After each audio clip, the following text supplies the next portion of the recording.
Welcome back to Beyond the Bottom Line. I'm your host, Bert Miller, and I could not be more thrilled with my guest today. I have Sean Koffel, co-founder and partner at Watchfire Ventures. And so we're going to spend a little time today talking about his journey over the last 10 or so years.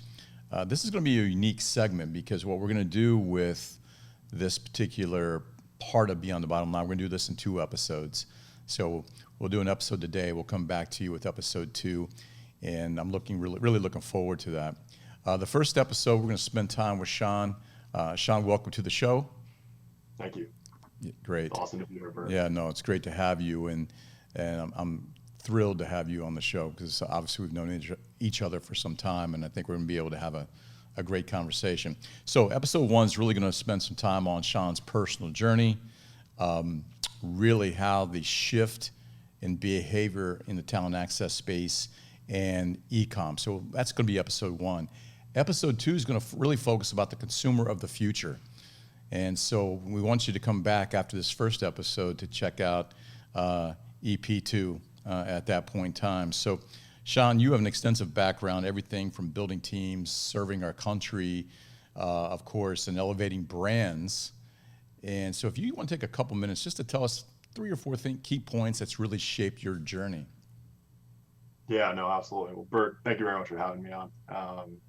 You, the Protus team, and Vern Davis have been a big part of our journey through the entrepreneurial space of the consumer industry. And it's amazing to be here 10 years later, friends and on the show. So thank you.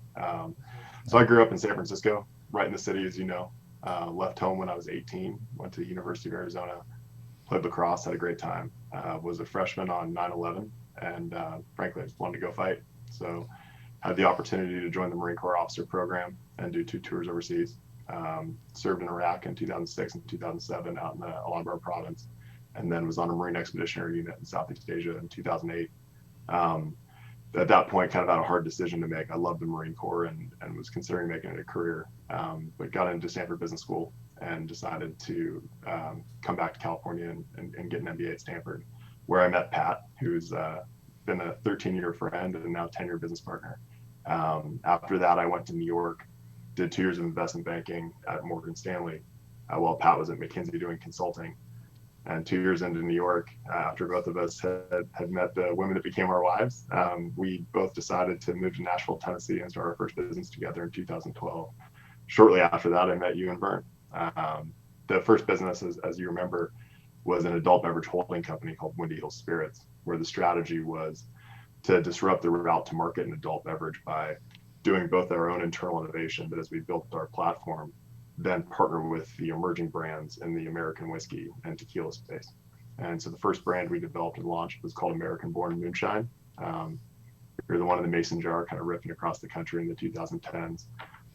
Built an incredible team of 27 bootleggers in the field, a great team of 9 moonshiners at corporate headquarters in Nashville, which we ran for 4 years, and then developed an incredible team and an incredible journey, and that brand was acquired in 2016.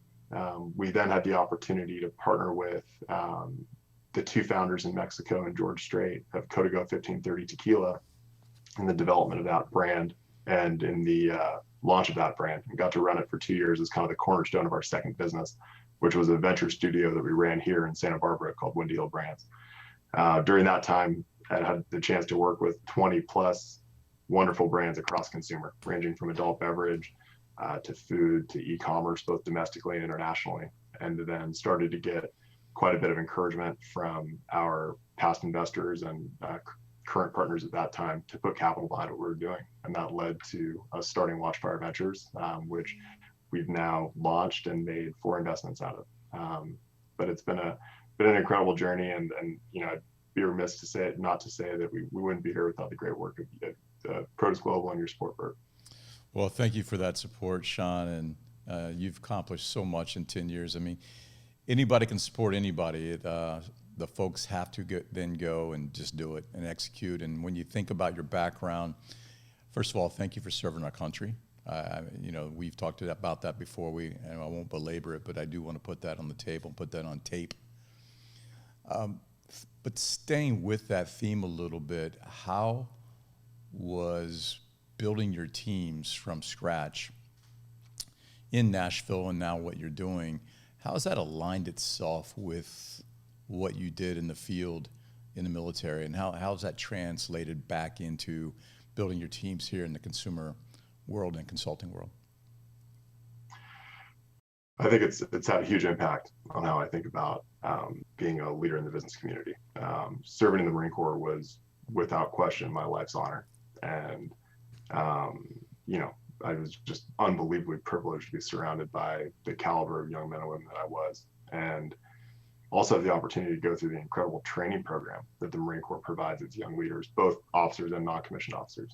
And I think that the kind of two key points that I took away that are applicable in the business world. The first one is anytime you give a brief to your Marines and issue kind of a formal order prior to an operation, the most important part of what you're telling them is why you're doing that. And the idea of why you're taking a hill, maybe it's to provide suppressive fire so that an adjacent unit can accomplish an objective. Maybe it's so that you can observe artillery on a target. If for some reason something gets in the way of you taking that hill or structure, the point is that young Marine is going to be flexible and creative and find a way to accomplish the why irrespective of the how. And I think that too often in the business world, I see leaders kind of keep a monopoly of the information and not share it with their team. And I think that the more you empower your team with knowledge, why you're doing things, and the end state goal, the more successful you're going to be as an organization, because people are incredible. And especially in a consumer business, and especially in one with the sales infrastructure and organization, the people are all you have. And it's on you, not just to arm them with information, but also to train them, improve their careers, and they'll do the same for you. I think the second part of that is that officers eat last, and I think it's a term that a lot of people have talked about, but in the military, the idea that you make sure all of your Marines are taken care of before you even start thinking about eating yourself or cleaning your own gear, that they're bedded down for the night and they're comfortable. And I think it's something I'm really proud of about the Marine Corps' culture in the world of the military and in the world of business. I think too often, frankly, Bert, I see managers, not leaders, who think that because they've been promoted, they now don't have to work very hard, or it's like their opportunity to push work down on the people below them and kind of kick down and kiss up. And that's not how you build a great business. You build a great business by taking care of your people, and the more responsibility you get in leadership, the more responsibility and hard work you have in front of you. And so I think that a great guy told Pat and I once that your title and position makes you a manager, but your people make you a leader. And I think I learned that in the Marine Corps. Man, that is such a great lesson. And coming off 2020, if there's ever been a time that has communicated back to us and touched our senses about how we need to keep people safe, over-communicate, dive into our brand, what you just said really about transparency. We have a saying here also at MRI Network, which I'm a part of, about logo, team, self, and eating last, right? And that's such an important lesson. And those type of things are what represents a leader. Logo, obviously your brand, your shield. Team, your people, of course, and then yourself. Everything happens because you're serving your people, and then ultimately, if there's some food left over, you get a bite or two. And so that's a great lesson. I really appreciate you saying that. You talked about disrupting the business a little when you wanted to create the whiskey brand, the moonshine brand, when you went to Nashville, Tennessee. So tell me a little bit about that. When you went to do that, how did you want to really stand out relative to other brands that were starting to emerge in competition that you were seeing on the shelves at retail? Yeah, no, it's a great question. You got to remember the time too. It was 2010 and 2011. Instagram was kind of just happening. And for the first time, consumers had access to broader media channels and were discovering brands specifically in American whiskey and tequila that better suited their needs than what they've been drinking for a long time. And so as we looked at the industry and specifically at Nashville, there was just an incredible opportunity to be a part of that movement. On Nashville is a special town. And if my wife, Jenna, and I weren't ethnically Californian, we'd still live there. I think that if you think about Nashville and what it represents to entrepreneurs, ever since the Grand Ole Opry from the Ryman Auditorium started blasting AM radio across this country, it's a place that entrepreneurs go to chase and accomplish their dreams. And that town is used to welcoming those entrepreneurs and taking care of them. I love Nashville. And Nashville gave us the opportunity to do what we did. And, you know, my oldest son was born there, and, you know, he's a Californian, but he is really proud to say that he was born in the South. And as we look back on our time in Nashville in that moment, it was kind of like the Napa Valley of whiskey. You know, you looked around and, you know, all these young entrepreneurs have now become huge names. We're guys we knew, and we're guys we were like waiting behind in GSMs at distributors, or about to, you know, waiting behind at like a Total Wine in some state. And, you know, the opportunity the adult beverage industry gives you to see your country too. I mean, every state has a different distribution regulatory environment, and every distributor is important. And we got to see so many incredible places in this country and work with so many incredible brands. So it wasn't that we were trying to kind of outshine or disrupt any of the other brands doing really cool things. It was that there was this moment where the industry was changing, and you could bring really exceptional products that told really unique stories to consumers that were looking for it for the first time. Yeah. And it was a great moment. Well, what I loved about you and Pat, what you guys did, you were willing to get on the road. You were on the road a lot. You were in the stores. You were working, fronting labels, cutting boxes, meeting with people at HQ all over the country to represent what you guys were trying to get accomplished. That was the grit and hustle that it really takes, and I'm sure that that's led to the 10-year run of success that you've had. Now, you were also quoted. You are quoted on Stanford's site. Do what you love. So here's where I want you to take this. And as we're looking at the world of work and talent access and building our teams, how does a former Notre Dame quarterback, Pat Dillingham, I'm struggling with the Notre Dame piece, but we'll roll with that, and a Marine veteran, how do you guys have things in common to go build what you're building and do it in such a powerful way? So well, at the beginning, you know, Pat and I have been business partners for 10 years, but we've been best friends for 13. And, you know, we found each other because we were the two meatheads in our class at Stanford Business School, and we needed to work really hard. So we got an apartment and studied, man. But when it came to our business partnership, and I think this holds for any business partnership, at least from our perspective, it comes down to values and shared values and things you can't teach. That I knew about Pat and he knew about me, and we demonstrated to each other as friends. I think that the kind of other two pieces of that are loyalty being kind of currency in achieving that, and, you know, understanding how important our organization's honor and each other's honor was, and never wanting to compromise that for a short-term decision. But I think most importantly, it comes down to trust. And as you know, Pat and I have had some real lumps. You know, it hasn't all been good. And in those moments, we honestly just went back to back and scrapped to survive. And we did it. And in those moments, you make real friendships and real trust is developed. And those moments of like really being just like back against the wall together, just he and I, knowing that it was about taking care of our team first and also taking care of our families, came from things that he learned on a football field. I learned playing sports, and I learned in the Marine Corps. And I think that performing in a performance-driven environment with other people who are performing in a performance-driven environment teaches you how important trust, loyalty, honor, and values are. And I think that was always at the core of our partnership. It's why we're each other's kids' godparents. You know, I mean, he lives 2 blocks away.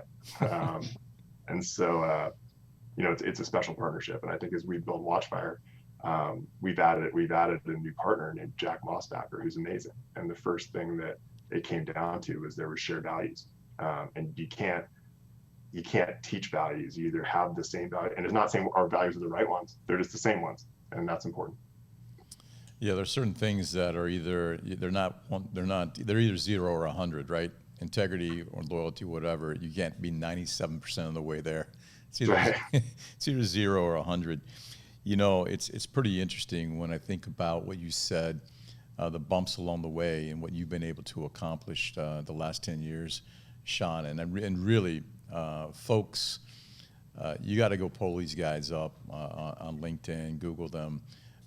They are rising stars in the consumer industry from a consulting, from now, obviously now we're going to talk a little bit about the funding aspect, but it started at the very beginning. It's almost like the dishwasher, right? Who goes and starts this and creates this incredible restaurant group that ends up dominating the world, so to speak. So keep an eye on these guys.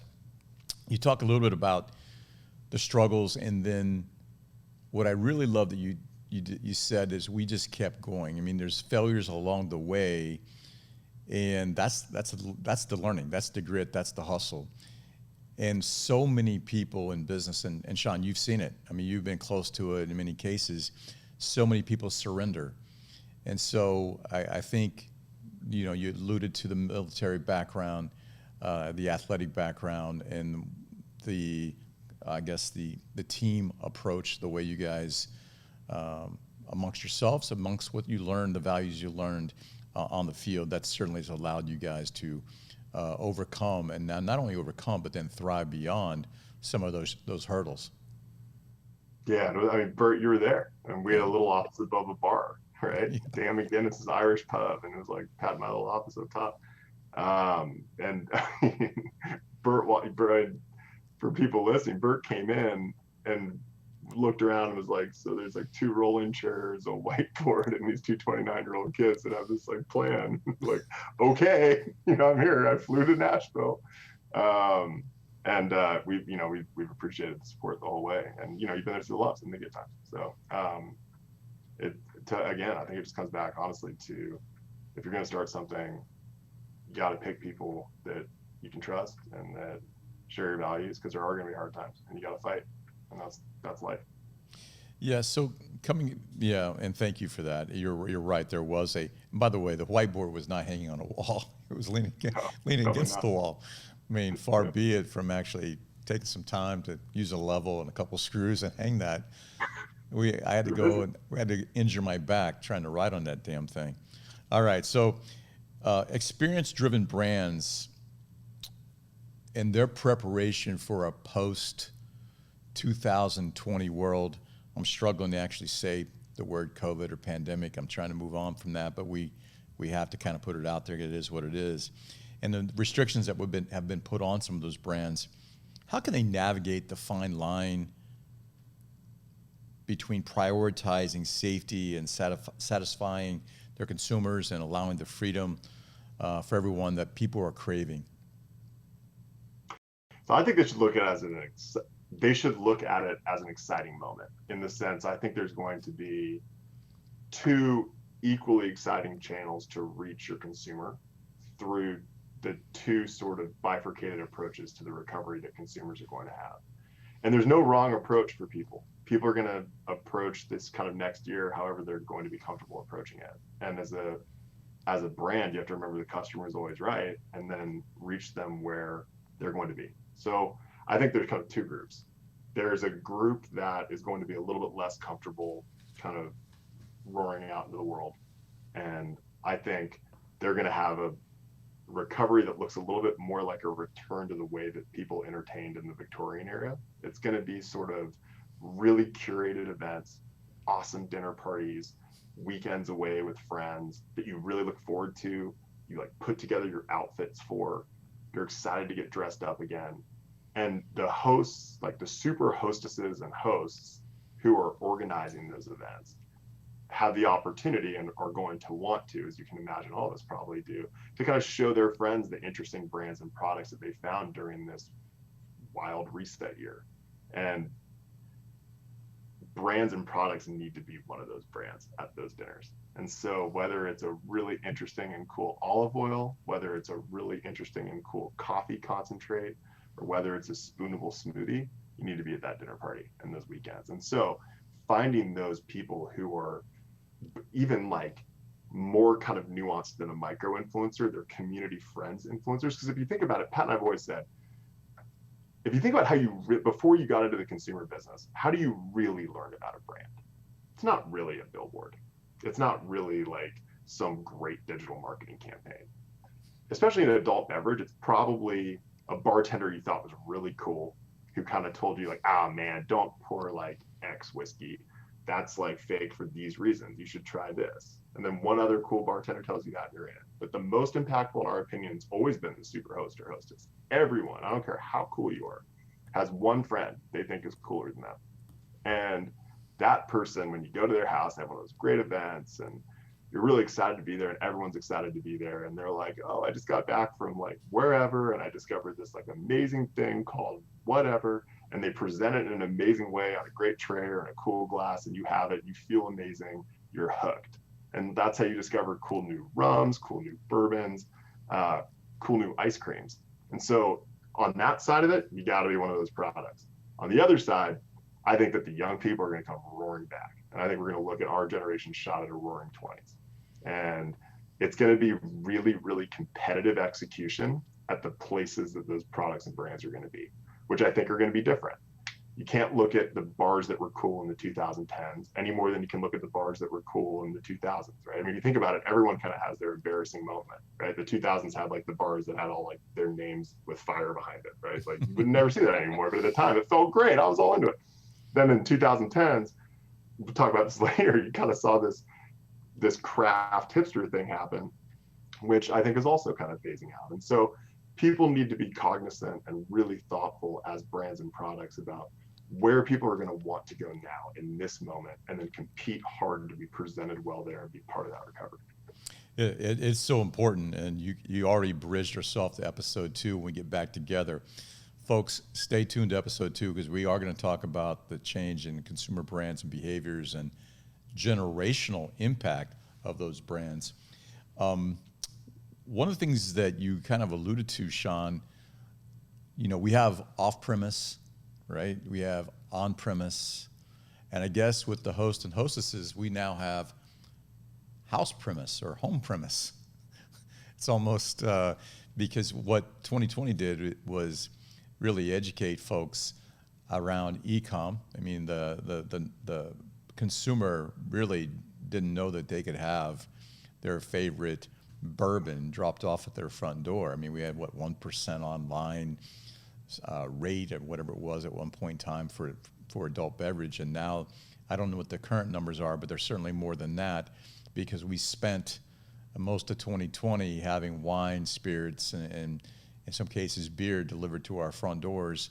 That we have new consumers, and Drizzly's on fire, and some of these other brands, Go Puff and others, that are starting to do a heck of a business in partnering with consumer brands and companies that have now pivoted successfully into the e-com world. So with that, how has the multi-channel planning changed over the past 12 months because of what I just outlined it a little bit? Yep. You're so close to it, Sean. I'd really love to have your input over the last 12 months and how these multi-channels are going to come into play going forward. Yeah, no, absolutely. So a big part of our thesis at Watchfire and how we look at businesses, especially on the consumer product side, is that in the 2010s, in the first half of that decade, there existed an arbitrage opportunity to acquire customers solely online inexpensively. And that ended in 2016, 17, 18. And all of a sudden, people were raising money to give it to Facebook. And kind of subsidizing their growth with venture dollars, all the while hiding really challenging unit economics. And so the answer to us is this new, to your point, omni-channel future, where you can certainly launch online. And we often encourage our brands to launch online for all the reasons everyone understands around understanding your customer and being conservative with your capital in the early days. But eventually you have to use all that wonderful data to develop and launch an equally compelling and creative offline strategy. And then eventually have multiple complementary strategies that complement each other, but also drive your consumer to your highest margin channel, and that's omni-channel. So unpacking that, home premise, I think what you said is really interesting. Part of it, and this is specific to adult beverage, if you think about 2019 and how you met people for work, you'd go to a really, really cool restaurant or bar, spend a ton of money, either personally or as a company expense on $15, $20 drinks. People are like, man, I can buy a bottle of Blanton's for $64 and have the same meeting at my house or at the beach or somewhere cool, and probably have more of an impact from a brand moment on people's conversions anyway if I'm building a brand. So I think in that moment, it's developing closer relationships through your e-commerce channel with that home premise super hostess. But e-commerce, and this is not specific to adult beverages, this is more broad, is so much more competitive than it used to be. And we'll talk about this, I think, later today, that it's not just great content and beautiful pictures. That those days are gone. It has to be, it's almost like you're an engineer and thinking through your funnel management and how every element of your marketing strategy is mutually complementary, driving them through your digital funnel, which then has pieces of it that support your offline strategies along the way, is the future. And it's much more nuanced. And those amazingly talented growth marketers, to me, are the most valuable hires any organization can make in the next 10 years. The last piece of it, of course, is the traditional on and off premise. I think in the off premise, I'm really excited about this channel for a lot of businesses, because I think you kind of have two options right now, to your point, over the last 12 and the next 12 months. You can either react to what's happening, or you can take this time as this once in a lifetime opportunity to really take your time, play chess, build a truly integrated business plan. And once the plan's built, train your wonderful team members, get them ready to go execute that plan and come roaring out of the gate. Because who you don't want to be in the off premise is the company that was reactive, and your competitor is already at that store, calling on that account, taking care of that wonderful customer, and all amidst this like euphoria of our amazing country and the world defeating this nasty virus. And if you end up being on the backside of that, that moment's over, the customer's in your competitor's pocket. So the time is now to prepare for that, get your team ready to go roaring out of the gates. Well, when you think about that, I mean, there's going to be brands emerge, Sean, that we never heard of. Absolutely. There's going to be brands we've heard of struggle a bit. And then when you tie it back to the world of work, and you've already alluded to this multitude of times here in this interview about team, talent, having access to the talent, winning that talent, and being what I would call a very, I know this word's overused, but a very authentic brand with real communication about who and what you are and what is the purpose of that brand. You're going to see, because of the omnichannel approach and e-com, the ability then to stand out, and small emerging brands elevate themselves to levels and be able to scale at rates that are going to allow people like you at Watchfire Ventures really help them accelerate beyond what and amplify their brands, of course, beyond what they would do if it were 8 or 10 years ago. Absolutely. Yeah. Well, okay. So before we get out of here, I want to know what else brands should be preparing for. I mean, obviously, both online and offline over the next 18 to 24 months. We are now seeing the vaccine roll out. We're now seeing geography starting to open up all across the land. Travel is picking back up. We talked before we came on air. I'm starting to travel. You now are building your travel agenda. So as everything settles down, how do you see the future and what brands really should be preparing for, both on and offline? I think in the online world, specifically for e-commerce, brands need to understand the massive step that's been taken in consumer adoption, but more importantly, in competitor sophistication. The people that are executing e-commerce well are doing it at such a high level that if you don't have a specifically incredibly trained professional that is half marketer, frankly, and half engineer, then you can't win. And it's something that honestly, probably 8 years ago as an entrepreneur, we benefited from an environment that wasn't the case, and everyone was kind of learning together. But then there was a phase where people turned to agencies for their digital execution. But the agency model is an interesting one, right? The agency model is just people. And so underneath that kind of agency brand, there was really just a handful of people, men and women, who were really, really good at the e-commerce channel, and they were defining it. And the level of expertise they've developed is just incredible. And I think what we're seeing now with companies is that people are saying, well, why am I paying an agency for that? I could go pay premium dollars to hire that person, bring them in-house, see a massive return for my business. And to me, that growth marketing role is the kind of next side-by-side, potentially highest paid role next in parallel to your VP of sales offline, because it's a sales job now. It's not a marketing job. It's running your e-commerce sales channel. Then in the offline, I think it's adapting to the new cultures of how those accounts are going to work. I think specifically for retail, we touched on it. It's going back and taking care of them and like making sure they know you're there for them, because it's been a hard year for the family-owned retailers.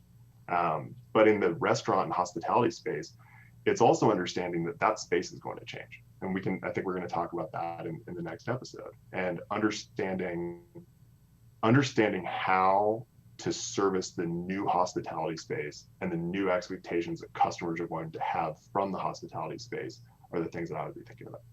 Yeah, without question. And you already alluded to a point. You're going to see an emergence for those that are tied to our industry in particular, looking for non-traditional type of agency, meaning consultancy, as well as, to your point, going after and hiring literally the best talent. And so those that have that vision, the line of sight to where they're headed, and that purpose are going to have the best chance, and willingness to go after a multiplier type of talent and pay for that talent and attract that talent. Those are the people that are going to come out on top. Well, man, I'm looking forward to episode 2. For those out there, you can already feel the positive energy, the leadership style that Sean and his team, and of course Pat, I can't leave Pat out in this. You guys have been tremendous in the impact that you've had in 10, 11 short years. And I've watched it. I've had a chance to witness it firsthand. These 2 young men now becoming rising stars in the industry. And so leaders out there, please come back to episode 2. You're going to want to pay attention to that as well and get to know these guys. And for the talent out there and individuals, whether it just be you want to reach out or you want to watch these guys, you should follow them, because I think there's people, the best thing we can ever do is emulate great, talented people and what they've been able to accomplish and learn from them. So, Sean, really appreciate you joining me here on Beyond the Bottom Line. Thank you very much. Thank you for having me, Bert. Yeah. Always great to see you. Really appreciate it. Absolutely. This is Beyond the Bottom Line. I'm your host, Bert Miller.